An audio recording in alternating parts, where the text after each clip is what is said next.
여호수아 오늘은 1장 1절에서 4절, 그리고 다음 주에 5절과 7절까지만 살펴보고 이제 그 다음 다른 말씀으로 함께 나누려고 합니다. 이 배경이요, 지금 그 여호수아 1장의 배경이 어떤 상황이냐면, 이스라엘이 애굽에서 출애굽했죠. 출애굽하고 이제 광야에 40년의 세월을 보냈어요. 40년의 세월을 다 마치고 이제 그토록 기다렸던 약속의 땅으로 들어가는, 이제 바로 그 직전에 이제 요단강을 건너면 되는 거예요. 그래서 요단강 바로 앞에 있는 시딤에 진을 치고 이제 있는 상황이었어요. 이제 중요한 기로에 서 있는 거죠. 이제는 이 요단강만 건너면 그 약속의 땅을 이제 정복하면서 싸워야 돼요. 아주 중요한 시점에 있는 것이었죠. 그런데 그때에, 이 중요한 이 시기에 그 위대한 지도자, 백성들의 정신적 지주였던 모세가 죽습니다. 모세가 죽습니다. 그토록 모세의 죽음은 그 당시 이스라엘 백성들에게는 큰 충격이었고 큰 거대한 공백과 같았어요. 모세가 없는 거예요. 지금까지 출애굽 이후에 모세가 없었던 적은 한 번도 없었어요. 40일 한 번 있었어요. 시내산에서 올라갔을 때. 그때 두려워했거든요. 근데 모세가 잠깐 올라간 것이 아니라 죽은 거예요. 없어진 거죠. 부재가 일어난 거예요.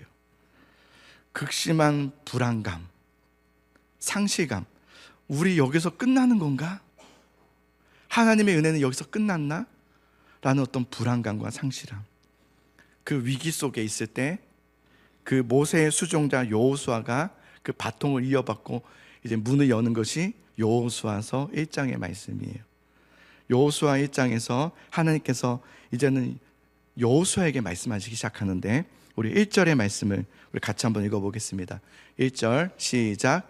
여호와의 종 모세가 죽은 후에 여호와께서 모세의 수종자 눈의 아들 여호수아에게 말씀하여 이르시되. 자, 이 말씀이요, 사실은 그 앞에요 그리고가 있어요.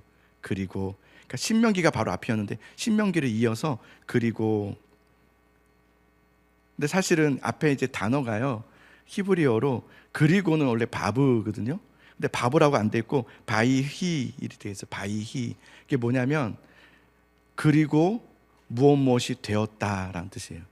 그리고 무엇이 일어나게 되었다. 그리고 나서 무엇이 있었다라는 말이 바이히거든요.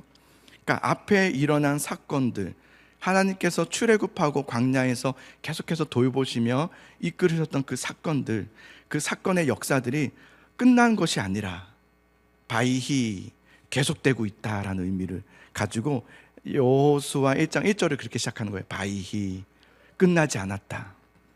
모세는 끝났지만 하나님의 역사는 끝나지 않았다라는 것이 바이히예요. 바이히. 죽었다라고 했거든요. 죽었다는 것은 단절을 의미하지 않습니까? 완전한 끝을 의미하잖아요. 호흡이 멎어진 거예요. 그러나 하나님의 역사는 마침표를 찍지 않았다. 하나님의 역사는 끝나지 않고 계속해서 곧바로 바이히, 하나님의 역사는 계속되고 있다라는 것을 의미하는 것이 바이히예요. 인간의 중단됨이, 여러분, 인간의 끝남이 하나님의 역사의 끝남이 되고 하나님의 역사의 중단됨이 되지 않는다는 것을 의미하는 거예요. 나의 상황은 끝난 것일 수 있어요. 내 상황은 이제 끝났어, 난 이제 여기서 끝난 거야 라고 할지라도 하나님의 역사는 끝나지 않았다는 거예요. 하나님의 일하심은 여전히 바이히 계속되고 있다라는 것을 의미하는 거예요. 그래서 하나님은 모세가 죽었다고 할 때 앞에 수식어가 하나 붙는데요, 여호와의 종 모세라고 이렇게 칭해요. 여호와의 종 모세. 여호와의 종. 종이라는 단어가요, 오늘 자주 이제 사용하게 됐던데 에베드라는 단어거든요. 이 에베드라는 단어는 뭐냐면 단지 어떤 우리가 생각하는 것처럼 노예 아니면 막 부리는 종을 의미하는 것이 아니라 왕의 전령, 또 관료 이런 것을 의미하는 거예요. 그러니까 주인의 권위를 전적으로 위임받아서 행하는 대리자, 왕의 대리자를 말하는 거죠. 주인의 대리자, 이게 에베드예요. 그러니까 모세는 하나님의 에베드였다라고 하는 거죠. 그러니까 하나님 앞에 그냥 종이었다, 그런 단순한 의미가 아니라 하나님의 정권을 위임받은 공식적인 대리인이 바로 모세였다. 에베드라고 하는 거예요. 에베드. 여러분, 이 에베드, 하나님의 에베드라는 것은 인간에게 얻을 수 있는 가장 영예로운 칭호입니다. 그래서 여러분, 사랑하는 성도 여러분, 하나님의 에베드가 되시기를 소망합니다. 하나님의 종이 되십시오. 하나님의 대리자가 되십시오. 하나님 앞에 신실한, 하나님의 권위를 위임받은 대리자가 되시기를 간절히 소망합니다. 그게 그리스도인들이에요. 하나님을 믿는 사람들은 바로 그런 사람들이에요. 하나님의 에베드인 거죠. 하나님의 신실한 종 에베드, 모세가 죽은 후에 오늘 말씀을 보면 여호와께서 모세의 수종자 눈의 아들 여호수아에게 말씀하여 이르시되 라고 1절에 나와 있는데요, 이것은 곧 아까 바이히, 하나님의 역사는 끝나지 않았고 중단되지 않았다라는 것을 의미하는 것이에요. 그래서 모세의 수종자, 이제 여호수아가 새롭게 등장하는 거죠. 근데 그냥 여호수아가 아니라 앞에 모세의 수종자 그래요.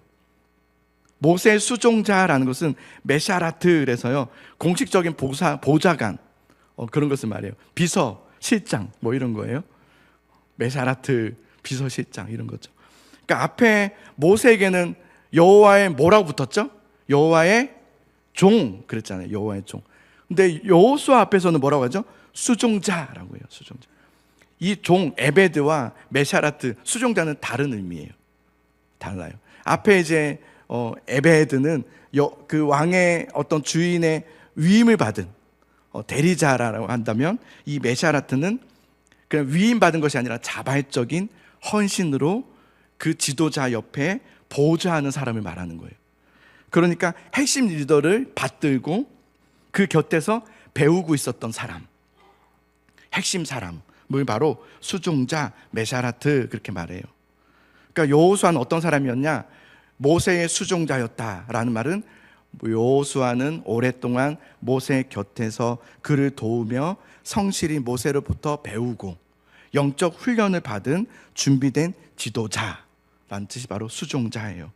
자, 하나님은 모세가 죽은 후에 모세의 메샤라트를 쓰시는 거죠. 모세의 수종자 여호수아에게 말씀하여 이르시되, 이제는 여호수아를 하나님께서 부르셔서 하나님이 메샤라트인 여호수아를 에베드로 쓰시는 거예요. 하나님의 종으로 쓰시겠다는 거죠. 그래서 여호수아서 1장에서는요, 여호수아를 말할 때 수종자, 모세의 수종자 여호수아라고 했지만, 여호수아가 마지막 끝나는 그 시점에, 여호수아가 죽기 전에 했던 그 말씀에는 하나님의 에베드 여호수아 이렇게 말해요. 한번 볼까요? 여호수아 24장 29절 같이 한번 읽어봅시다. 이게 마지막 구절이에요. 시작. 이후에 여호와의 종 눈의 아들 여호수아가 110세에 죽음에, 달라졌죠, 명칭이.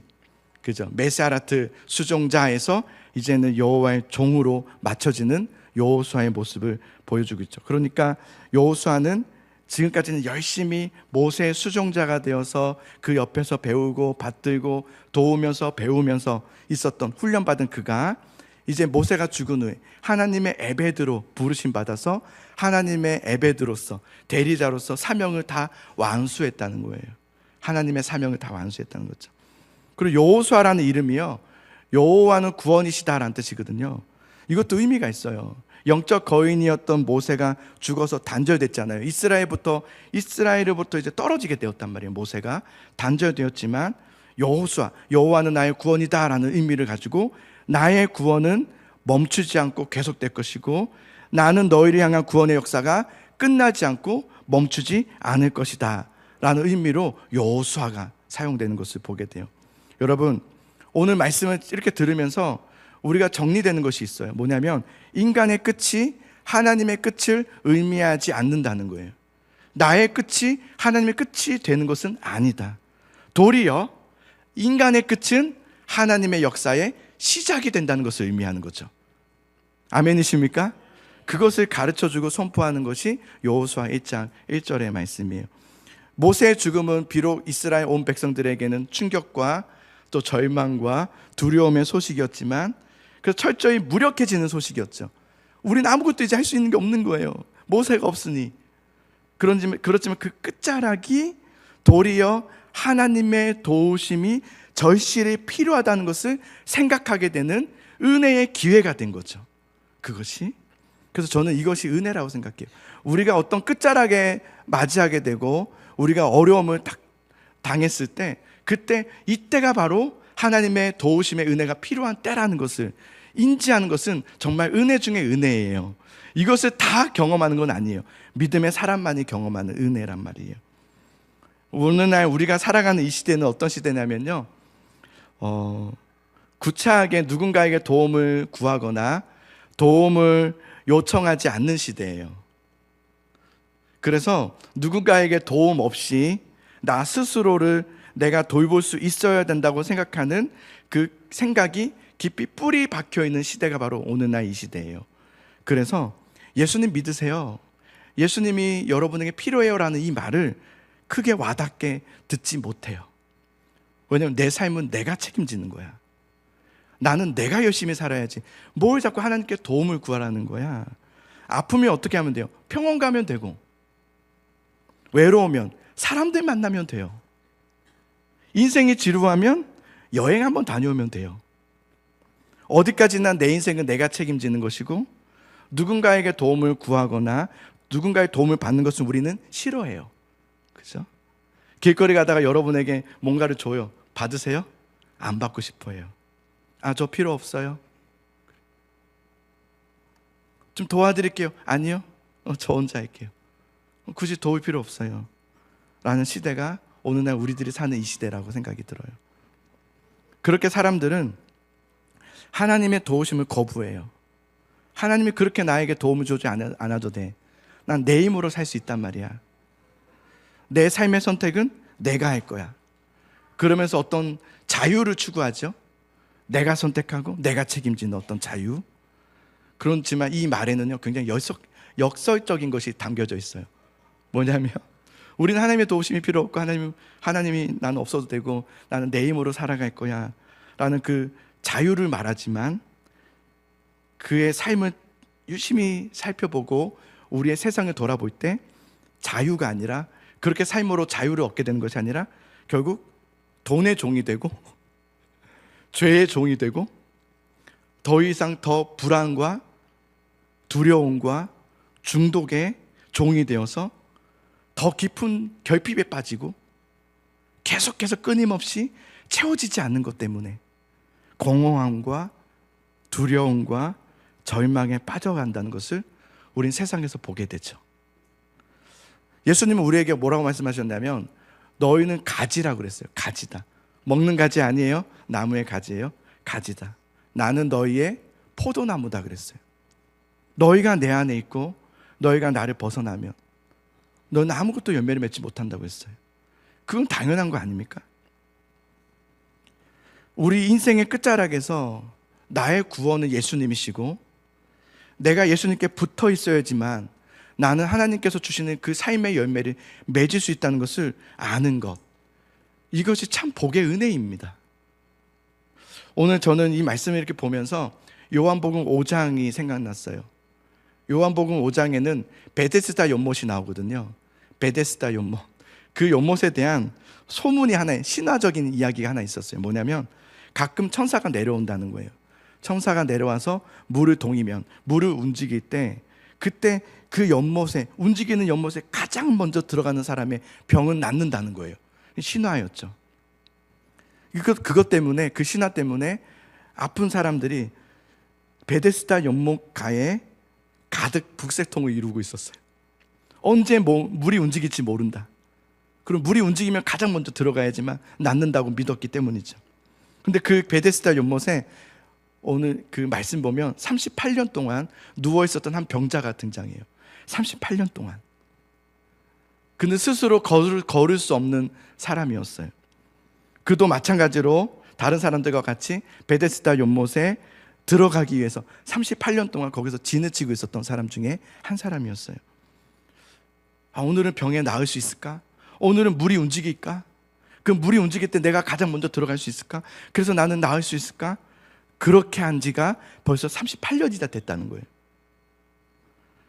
그렇게 38년을 그곳에서 집 없이 그곳에 자리를 깔고 누워 살았던 그는 사람들이 불쌍히 여기사 동전을 던져줬겠죠. 그 동전을 던져주는, 아니면 먹을 것을 주었든지요, 그것으로 하루하루를 버티며 살아가는 인생을 살아왔던 사람이 바로 이 사람이었거든요. 근데 그러나 어느 날 예수님께서 그곳을 지나가시게 되는 거예요. 요한복음 5장 6절의 말씀을 볼게요. 어떤 일이 일어나는지 봅시다. 6절 시작. 예수께서 그 누운 것을 보시고 병이 벌써 오래된 줄을 아시고 이르시되 네가 낫고자 하느냐. 자, 예수님께서 그곳에 지나가시다가 정말 많은 사람들이 있었거든요. 근데 그곳에 유독 38년 동안 그곳에 있었던 한 사람을 보신 거예요. 그를 보시고 그에게 다가가셔서 질문하시기를, 뭐라고 질문하시죠? 네가 낫고자 하느냐. 이 질문을 한번 생각해 보죠. 네가 낫고자 하느냐, 당연한 거 아닙니까? 네가 낫고자 하느냐, 당연합니다. 낫고 싶어서 제가 38년 동안 여기 있었습니다. 그런 거 아니겠습니까? 이건 당연한 질문 아니에요? 여러분, 한번 제가 여러분에게 질문해 볼게요. 여러분, 살 빼고 싶으세요? 당연한 거 가지고, 그죠? 당연한 거 아니에요? 건강하고 싶으세요? 당연하죠. 여러분, 자녀들이 다 예수님 믿었으면 좋겠어요? 당연한 거 아니에요? 이 당연한 것을 예수님께서 묻는 거예요. 네가 낫고자 하느냐? 마치 이 질문은 당연한 것을 묻고 있는, 당연한 거 아니에요? 라는 어쩌면 어리석어 보일 수 있는 질문일 수도 있겠다 생각이 들어요. 근데 예수님의 이 질문은요, 어리석은 질문이 아니에요. 당연한 것을 묻는 것이 아니라 사실은 그 질문 앞에 깊은 숨겨져 있는 의미가 있어요. 네가 낫고자 하느냐? 네가 정말 낫고 싶으냐? 네가 낫기를 원하느냐? 이 질문의 답은 뭡니까? 자명하죠? 예, 낫는 것입니다. 이게 당연한 우리의 대답 아니겠습니까? 그런데 이 사람은요, 예수님께서 이 질문을 하실 때 네가 낫고자 하느냐 할 때 이 사람은 예 주님 낫고 싶습니다라고 말하지 않습니다. 예, 당연합니다. 제가 이거를 위해서 지금까지 있었습니다라고 말하지 않습니다. 예수님의 그 질문 안에는 이 사람 안에 있는 오랫동안 찌들어 있는 종교적인 무기력함을 지적하시는 질문입니다. 너는 사실 낫고자 하지 않았다 라는 거예요. 실제로 그곳에는 많은 사람들이 그곳에 있었지만 진실로 치유를 원하지 않으면서도 나는 할 수 없다는 것을 생각하면서 연못 주위를 그냥 배회하는 사람들로 가득했던 거예요. 교회는 나오지만 하나님의 도우심의 구원을 진실로 원하지 않는 사람들이 생각보다 많습니다. 교회는 나오지만 정말 구원받기를 원하는 사람은 적습니다. 예수님이 이 문제의 핵심을 지적하신 거예요. 너는 오랫동안 이곳에서 이것도 아니고 저것도 아닌 회색지대였다. 넌 아무것도 아니었다는 거죠. 넌 정말 진실로 낫기를 열망하는 마음이 있었냐? 아니면 어떠한 기대와 소망도 없이 절망에 뿌리 내리고 있었던 것은 아니냐? 라는 아주 우리 마음을 아프게 하는 질문이었어요. 이 사람은요, 오랫동안 38년이라는 긴 시간 동안에 병에 시달려 왔었어요. 38년 전에는 이제 처음 그 베데스다 연못으로 갈 때에는 간절히 원하는 마음이 있었을 거예요. 낫기를 원하는 마음이 있었을 거예요. 그런데 어느덧 38년이 지났어요. 이제는 그 자리가 편해졌어요. 그냥 그 자리에 앉아서 그냥 누워서 가끔 누군가가 던져주는 음식과 동전 몇 푼으로 먹고 사는 법이 익숙해져 버린 거예요. 처음에는 몸이 아픈 게 너무 속상했어요. 하나님, 제발 낫고 싶습니다. 근데 어느덧 그것마저도 익숙해져 버렸어요. 안 되는구나. 그리고 또 한편으로는 내가 움직일 수 없이 그냥 일하지 않고 누워만 있어도 먹고 살 수는 있네? 라는 것에 편해져 버렸어요. 우리에게도 이 사람의 모습들이 있습니다. 우리도 분명 변화될 수 있고 개선될 수 있음에도 불구하고 그냥 지금의 안 되는 현실을 받아들이기 시작한 거예요. 아무런 변화 없이 사는 것, 이것이 이제 편해졌어요.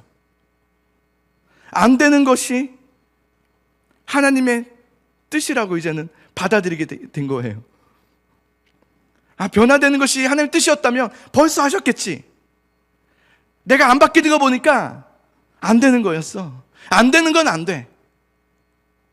은근히 이 말에는 하나님이 탓을 하는 거예요. 지금 내가 이렇게 아직도 이 상황에 여전히 변화되지 않고 살아가고 있는 것은 하나님이 나를 돕지 않으셔서 그런 거야. 하나님이 나에게 더 큰 은혜를 주지 않을 거예요. 더 큰 은혜를 주셔야 되는 거예요. 이게 탓이에요. 하나님 탓을 하는 거죠. 그래서 그 탓을 하면서 더 이상 하나님께 구하지 않는 삶을 살고 있는 거예요. 어떠한 기대와 소망도 없어요. 여전히 절망의 뿌리를 두고 살아가고 있는 거예요. 이 남자는 38년간 베데스다 연못에 누워서 자신의 발로 걸어 다닐 수 있다는 어떤 새로운 소망을 잊어버렸어요. 근데 그건 잊어버렸어요. 그는 이제 포기해버린 거예요. 안주해버렸어요. 편한 자리에 앉기 시작한 거죠. 그러나 여기서 우리가 다시 일어날 수 있는, 회복할 수 있는 방법은 하나입니다. 뭐냐면 한 걸음 뒤로 물러서서 내 자신을 객관적으로 돌아볼 수 있어야 합니다. 이건 정말 괴로운 일입니다. 주관적으로 보는 건 너무 좋아요. 나 스스로를, 나를 포장할 수 있으니까요. 그러나 객관적으로 보는 거예요. 난 정말 변화되었는가? 난 정말 예수 그리스도의 사람인가?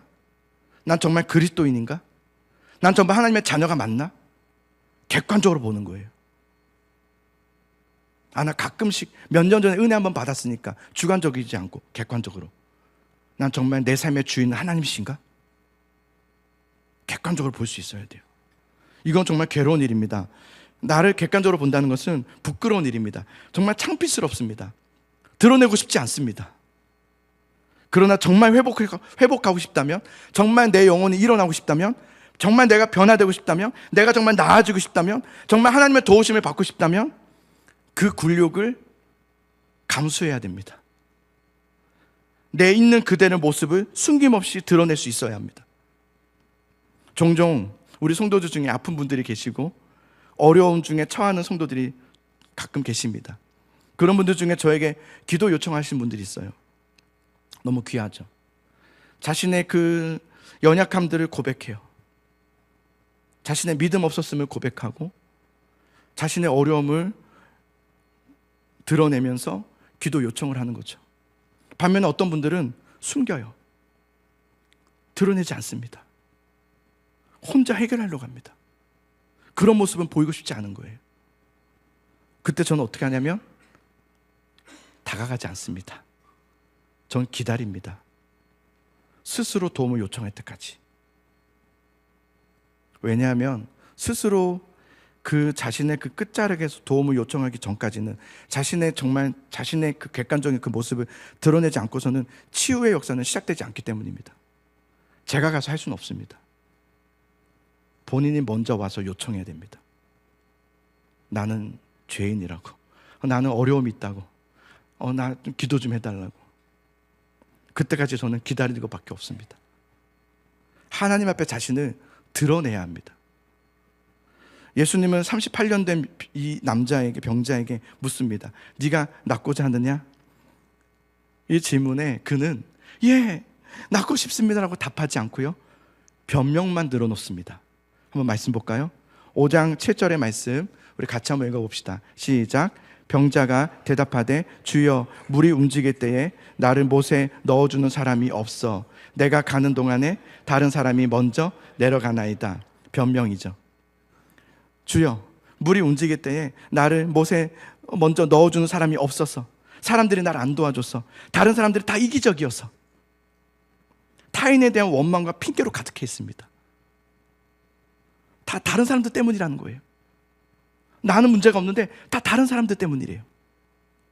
원망과 핑계죠.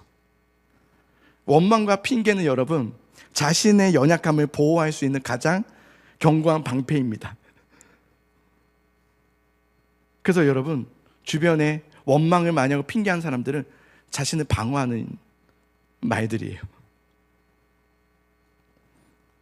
자기 자신을 보호할 수는 있습니다. 남에 대한 헐뜯음과 비방으로 인해서 자신을 보호할 수는 있겠죠.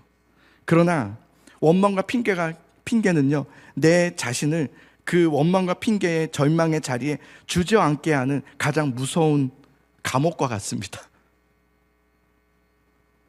자신의 삶과 신앙을 마비시키는 주된 요인이 원망과 핑계입니다. 그런 사람은 자신의 불행의 원인을 모두 다른 탓을 합니다. 환경 탓, 사람 탓이라고 합니다. 핑계하는 거죠. 원망하는 것, 거기에 갇혀 있는 겁니다. 왜 원망과 핑계를 댈까요? 그게 가장 편합니다. 그 방법이 가장 편합니다. 내 문제, 내 안에 진실한 내 객관적인 내 죄성, 내 잘못들, 이것과 대면하는 것은 정말 힘든 일입니다. 그래서 탓을 하는 거죠. 원망하는 거죠. 핑계하는 거죠. 그러나 우리는 정말 회복하고 싶고, 정말 나는 그리스도인으로서 거듭나고 싶고, 하나님의 자녀로 일어나고 싶다면 탓을 하는 것이 아니라 하나님 앞에 정직히 나와서 나를 드러내야 합니다. 남 탓 돌리면서 자신의 드러냄을 거부하는 것은 마치 치료를 거부하는 것과 같아요. 병원 서울까지 올라갔는데 뭐 때문에 오셨어요? 말을 안 하고 있어요. 왜요? 부끄러워서 말 못하겠어요. 이런 것과 똑같아요. 치료를 거부하는 것과 같아요. 그렇게 핑계와 원망에 갇혀있는 그에게 예수님이 말씀하시는 거예요. 어떤 말씀이지 하시는지 보세요. 요한복음 5장 8절에서 9절의 말씀을 읽어보겠습니다. 시작. 예수께서 이르시되 일어나 내 자리를 들고 걸어가라 하시니 그 사람이 곧 나아서 자리를 들고 걸어가니라. 아멘. 이 사람은 핑계와 원망으로 갇혀 있었던 사람이었어요. 근데 그에게 예수님께서 뭐라 말씀하시냐면 일어나 네 자리를 들고 걸어가라 그래요. 일어나 네 자리를 들고 걸어가라. 명령이죠. 그러자 그 남자는 즉시 그 말씀대로 순종해요. 일어나 자리를 들고 걸어가기 시작하죠. 그는 지금까지는 뭘 얘기했냐면 안 된다는 탓만 했어요. 안 돼. 물이 움직이지 않아서 그래. 나를 누군가 먼저 들어줘서 나를 그곳에 넣어주지 않아서 그래. 다 이기적이어서 그래. 다 잘못됐어. 막 이렇게 했던 사람이란 말이에요. 그래서 나는 할 수 없어 라고 했던 사람이었단 말이에요. 그런데 이 말씀 보니까 물이 움직일 필요도 없었고 누군가가 나를 들어서 넣어줄 필요도 없었던 거예요. 오직 예수님으로 그 말씀의 권세로 일어날 수 있었던 거예요. 말씀이면 충분했던 거예요. 그에게 명령하신 거예요. 일어나 내 자리를 들고 걸어가라. 일어나서 네가, 이건 너예요. 내가가 아니에요. 내가 일으켜 줄게가 아니라 네가 일어나 네가 자리를 들고 네가 걸어가. 이건 내가 해야 되는 거예요. 누군가가 해줘야 되는 게 아니라 내가 해야 되는 거예요. 내가 가만히 있으면 언젠가 하나님께서 나를 일으켜 세워주셔서 언젠가 나를 자리를 들게 하시고 언젠가 나를 걷게 하시겠지가 아니라 내가 언제요? 즉시예요. 즉시. 지금 말씀이 떨어지자 말자 1초의 망설임도 없이 그는 움직이기 시작해요. 즉시 반응하고 움직일 때 하나님의 역사는 시작되는 거예요. 말씀이 내게 떨어졌을 때 즉시 그 자리에서 아멘하고 순종하며 나아가시길 바랍니다. 그때입니다. 지금. 영적인 최고의 타이밍은 언제인지 아십니까? 지금입니다. 나중이 언젠가가 아니에요. 뭔가가 되어졌을 때, 뭔가가 주어졌을 때, 뭔가가 보였을 때가 아니에요. 지금이에요. 언제요? 말씀이 떨어졌을 때. 내 안에 말씀이 떨어졌을 때 즉각 나아가는 거예요. 물이 움직이면이 아니에요. 누군가가 나를 도와주면이 아니에요. 그때 낫는 게 아닙니다. 하나님의 말씀 앞에 말씀이 내 안에 떨어질 때 즉각적으로 반응하고 연습하는 훈련을 해야 돼요. 움직이는 훈련을 하셔야 돼요. 말씀이 내려질 때 그 즉시 반응하는 거, 그걸 뭐라고 하냐면 믿음이라고 하는 거예요. 그걸 믿음이라고 하는 거예요. 자, 우리 다시 본론으로 와봅시다. 여호수아 1장 2절을 보십시오. 여호수아 1장 2절의 말씀 한번 같이 읽어보겠습니다. 시작. 내 종 모세가 죽었으니 이제 너는 이 모든 백성과 더불어 일어나 이 요단을 건너 내가 그들 곧 이스라엘 자손에게 주는 그 땅으로 가라. 하나님께서 지금 이제는 너는 모세의 수종자였지만 이제 나의 에베드가 되어서 이제 여호수아에게 말씀하신 거예요. 내 종 모세가 죽었다. 그러나 이때가 바로 네가 일어나야 될 때이다 라고 말씀하는 거예요. 절망하지 말고 끝자락에 왔다고 해서 나는 끝났다고 말하지 말고 그때가 바로 네가 일어나야 될 때야 라고 말씀하는. 그런데 너 혼자 일어나는 게 아니에요. 더불어 모든 백성과 더불어 일어나 그랬어요. 여러분, 우리 함께 일어나야 합니다. 우리 교회가, 공동체가 함께 일어나야 되는 거예요. 저 사람 한 명만 잘 일어나면 되겠지. 아닙니다. 함께 일어나는 거예요. 함께 모이기를 힘쓰고 함께 부르짖고 기도하고 함께 말씀에 반응하고 함께 하는 거예요. 함께. 너는 지금 일어나. 너희는 함께 더불어 일어나. 요단을 건너 내가 너에게 주는 땅으로 가라 그랬어요. 모세가 죽었어요. 그렇다고 하나님의 시대가 끝난 것은 아니에요. 하나님의 역사는 지금도 계속되고 있다. 바이히 난 끝나지 않았다. 이미 하나님은 그들에게 약속의 땅을 주셨다고 했어요. 내가 주는 그랬어요. 내가 주는. 아직은 그들은 요단을 건너지도 않은 상태에 있고 아직 가나안 약속의 땅을 밟지도 않은 상황이었어요. 그렇지만 주님께서 하나님 말씀하시기를 내가 주는 땅 그랬어요. 내가 주는. 저 땅은 앞으로 내가 너에게 준 땅이라는 거예요. 이미 주어진 땅. 너희는 아직 밟진 않았지만 내가 너에게 줄 땅이라는 거예요. 주는 땅. 확정적 미래적 약속인 거죠. 확정적 미래적 약속인 거죠. 우리에게 이미 주었다는 거예요. 그런데 이때 우리에게 필요한 건 뭡니까? 일어나 건너가는 거예요. 이때 필요한 건 믿음이죠. 믿음이 필요한 거예요. 하나님이 주실 것을 믿고 일어나 건너가는 믿음. 믿음이라는 것은 여러분, 어떤 여호수아에게 하나님께서 지도를 보여주신다거나 여기가 건너기 쉽다 이런 걸 알려주거나 아니면 가서는 이제 어떻게 할 것인지에 대한 어떤 확실한 전략을 가르쳐 준 적이 없으세요. 믿음은 여러분 보장으로 하는 게 아니에요. 우린 자꾸 뭔가 확인하고 하려고 해요. 나에게 지도를 주시면 내가 건너가면 어떻게 될지를 말씀하시면 갈게요. 믿음은 보장이 아니에요. 주님은 딱 한 말씀 하셨어요. 내가 너에게 주는 그 땅으로 가라요. 내가 준다요. 내가 준다. 그러니까 다 이해하고 이제 알겠습니다. 이렇게 하면 이제 된다는 거군요.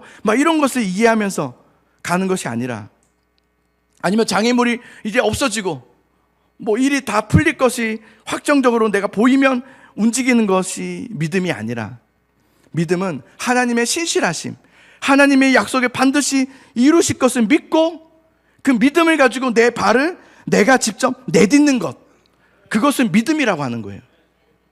자, 3절을 보세요. 3절을 보겠습니다. 읽습니다. 시작. 내가 모세에게 말한 바와 같이 너의 발바닥으로 밟는 곳은 모두 내가 너에게 주었노니. 이 말씀은 어떤 말이냐, 이런 말이에요. 앞에 이제 내가 너에게 주는 땅으로 너는 일어나 요단을 건너서 가라 그랬잖아요. 이 3절은 어떤 말씀이냐면, 그런데 그 땅은 네가 밟아야 네 땅이 된다, 이런 말을 하는 거예요. 내가 준다와 또 하나는 이어서 가는 것은 네가 밟아야 된다. 네 발로. 말씀이 내려졌을 때 믿음으로 순종하여서 내가 내 발로 그 발바닥으로 밟는 그 순간 하나님의 역사가 시작되는 거예요. 하나님의 역사가 이루어지는 거죠. 그렇다고 해서 여러분, 이것을 우리가 어떤 조건부로 생각하지 않기 바래요. 그러니까 내가 이만큼 순종해야, 내가 내 발로 밟는 어떤 순종이 있어야 하나님께서 그것을 보시고 보상으로 주신다는 말은 아니에요. 믿음의 순종은 그런 걸 말하는 게 아니에요. 어떤 조건을 말하는 것이 아니라 확인이에요. 그러니까 내가 네 발로 밟으면 그 대가로 그 땅을 줄게가 아니라, 내가 이미 너에게 준 그 땅을 너는 가서 네 발로 밟아서 확인하라. 다시 한번, 내가 이미 너에게 주었던 이 땅을 너는 가서 그것은 네 발로 밟아 뭐하라? 확인하라는 거예요. 확인하라. 그러니 여러분, 순종은 그런 것입니다. 순종은 확인하는 거예요. 하나님의 약속을 확인하는 게 순종입니다. 사랑하는 성도 여러분, 가시기 바랍니다. 그곳에 가서 확인하시기 바랍니다. 하나님을 만나기를 바랍니다. 4절을 봅시다. 곧 광야와 이 레바논에서부터 큰 강, 그 유브라데 강까지 핵적 속에 온 땅과 또 해지는 쪽 대까지 너희의 용토가 되리라. 광야, 레바논, 유브라데, 해지는 쪽 대, 남, 북, 동, 서를 말하는 거예요. 그러니까 이런 의미라고 보면 좋을 것 같아요. 하나님이 너에게 하신 그 약속은 결코 작지 않으며 결코 시시하지 않다라는 것을 말하는 거예요. 여러분, 하나님의 은혜는 결코 작지 않습니다. 믿음으로 순종하는 자에게 주신 은혜는 너무나도 놀랍습니다. 믿음으로 순종하며 나아가는 여러분 될 수 있기를 간절히 소망합니다. 지금이 중요합니다. 하나님의 최고의 타이밍은 지금이에요. 그 지금, 오늘 지금이에요. 지금 주님 앞에 나와서 주님 앞에 순종하면서 믿음으로 나아가는 여러분 되시기 바랍니다.